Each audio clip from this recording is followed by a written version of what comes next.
এই জগতে মানুষ চেনা বড়ই কঠিন। মুখে থাকে হাসি, অন্তরেতে বিষ। সামনে দেখায় আপনজন, আর পেছনে বাজায় শীষ।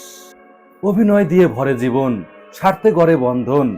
সময় হলে বেরিয়ে আসে আসল রূপ, ভালোবাসা হারায় তখন। কথায় থাকে ভালোবাসা, কাজে দেয় ধোকা।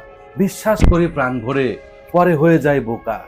হাসি হাসি মুখের আড়ালে লুকিয়ে রাখে ছুরি। বন্ধুর ছদ্মবেশে কেউ দেয় যে বিষ ভরি। চেহারাতে মিষ্টি কথা, মনে রাখে হিংসার ছায়া। স্বার্থ শেষ হলে বদলে যায়, তখন থাকে না দয়া। চিন্তা করে নিজেরটাই, ভান করে খুব আপনজন। কথার মাঝে সোনা মিশানো থাকে, কাজের বেলায় ঠনঠনাঠন। চোখে মায়া, মুখে গান, পেছনে করে অপমান। সুযোগ পেলে বন্ধুই ঠকায়, রাখে না কোনো মান সম্মান। মন বুঝে চলা দুষ্কর আজ, ভরসা যেন এক ভুল আশা। তাই তো বলি, মানুষ চেনা আজ এক বড় পরীক্ষা।